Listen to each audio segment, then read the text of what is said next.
Hello दोस्तों। Hope आप सबका गेट अच्छा गया होगा। मैं रजत।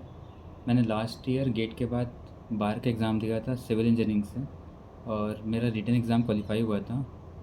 तो आज मैं आप सबको उसी के रिगार्डिंग कुछ बताना चाहूँगा। मतलब पेपर कैसे अटेम्प्ट करें, किस लेवल्स के क्वेश्चंस आते हैं, कितना अटेम्प्ट करना एक सेफ़ अटेम्प्ट होगा, और कट ऑफ किया जाता है, और किस किस टॉपिक्स से क्वेश्चंस आते हैं, मतलब कौन कौन से इंपॉर्टेंट टॉपिक्स हैं। आप इसको माइंड में रख के चलोगे तो आपको पेपर मतलब ईज़िली क्वालिफाई हो जाएगा। वरना आपके बीच बीच में पेपर में फंस जाओगे और आपका मतलब मार्क्स कट ऑफ से कुछ नंबर पीछे रह जाएगा। तो सबसे पहले बात करते हैं किस लेवल के क्वेश्चंस आते हैं। तो बार में जो 30 to 40% ऑफ क्वेश्चंस रहेंगे उनका लेवल गेट से काफ़ी ऊपर रहेगा, उनमें काफ़ी कैलकुलेशन रहेगा और वो डीप कॉन्सेप्ट्स को इन्वॉल्व कर रहे होंगे। तो आप अगर आप टॉपर हो तो आप में उनको भी कर ले जाओगे। लेकिन जैसा कि मैं बताया था कि मैं एक एवरेज स्टूडेंट हूँ, तो मेरे से मतलब उतना प्रिपरेशन रहता नहीं और हम न्यूमेरिकल क्वेश्चंस देख के डर जाते हैं। तो फिर मैं उन क्वेश्चंस को नहीं अटेम्प्ट कर पा रहा था। तो फिर मैं 20 पेपर में उन क्वेश्चंस को स्किप करना चालू कर दिया, और स्किप करके मैं आगे बढ़ा। तो फिर मेरा वो था कि आगे मेरे कुछ आसान, मतलब जो स्टार्टिंग के सोम स्ट्रक्चर आरसीसी के जो टफ टफ न्यूमेरिकल्स थे मैंने उनको स्किप किया, और लास्ट में मुझे फिर थोड़ा इजी फ्लूइड के, सॉइल के, इन्वायरमेंट के, सीपीएम के थ्योरेटिकल क्वेश्चंस कुछ मिले तो उनको मैं अटेम्प्ट किया। वैसे 30 to 40 क्वेश्चंस मैंने अटेम्प्ट किए। तो फिर मतलब इस तरह से मेरे फाइनली 50 क्वेश्चन अटेम्प्ट हुए थे। तो यहाँ से ये लर्निंग आप ले सकते हो कि स्टार्टिंग में या फिर बीच में जो हाँ भी आपको न्यूमेरिकल क्वेश्चन, कैलकुलेटिव क्वेश्चन या फिर जिनमें ज़्यादा टफ क्वेश्चन दिखे आप उनको स्किप कर सकते हो। आप लास्ट में आप इजी क्वेश्चन को अटेम्प्ट कर सकते हो इसलिए। और दूसरा, कितना अटेम्प्ट करना सेफ़ रहेगा। तो बार का कट ऑफ जो ज़्यादा नहीं जाता, 300 मार्क्स का पेपर होता है, 100 क्वेश्चन होते हैं, पर क्वेश्चन 3 मार्क्स होता है। और cut off generally civil engineering में 103 जाती है। तो आप कट ऑफ को देखते हुए 40 to 45 क्वेश्चंस भी अटेम्प्ट करोगे एक्यूरेसी के साथ तो वो एक अच्छा अटेम्प्ट होगा। मैंने भी लास्ट ईयर 45 क्वेश्चंस ही अटेम्प्ट किए थे।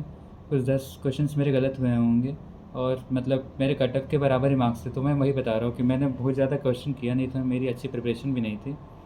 लेकिन वो जो ट्रिक था कि टफ क्वेश्चंस को स्किप करते जाना, वो मेरी मदद किया था।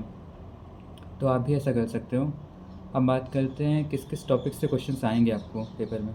तो आपको सोम, आरसीसी, स्ट्रक्चरल एनालिसिस के क्वेश्चंस दिखेंगे, और जिनको अटेम्प्ट करना थोड़ा मुश्किल भी होगा क्योंकि मतलब इनके न्यूमेरिकल क्वेश्चंस देंगे गेट से अबव लेवल के।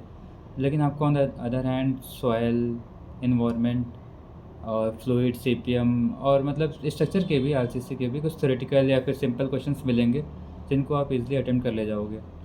तो आप एक्यूरेसी को ध्यान में रखते हुए मतलब एक सेफ़ अटेम्प्ट करो। 45, 50, 55 इस रेंज में आप अटेम्प्ट कर सकते हो। आप ज़्यादा अटेम्प्ट करने के चक्कर में अपनी एक्यूरेसी मत ख़राब करना। तो इस तरह से आप इस बार के पेपर को अटेम्प्ट कर सकते हो। और ये मेरा सिविल इंजीनियरिंग के रिलेटेड ही नहीं था, मतलब सेम तरह का पैटर्न बाकी ब्रांचेस के पेपर में भी फॉलो होता है।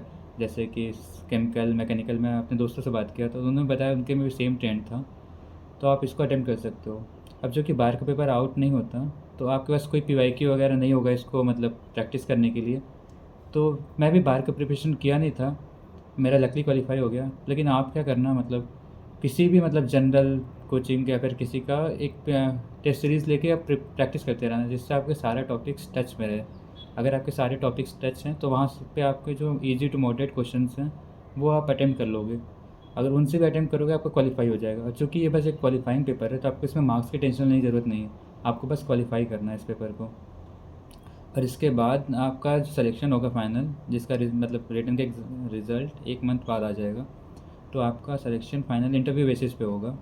और इंटरव्यू की भी कुछ बातें हैं जिसको आपको ध्यान में रखना चाहिए, तो वो मैं आपको अगले वीडियो में बनाऊँगा। पहले आप अपना रिटन एग्ज़ाम अच्छे से अटेम्प्ट कर लो, और मतलब ऑल द बेस्ट, आपका पेपर अच्छा हो।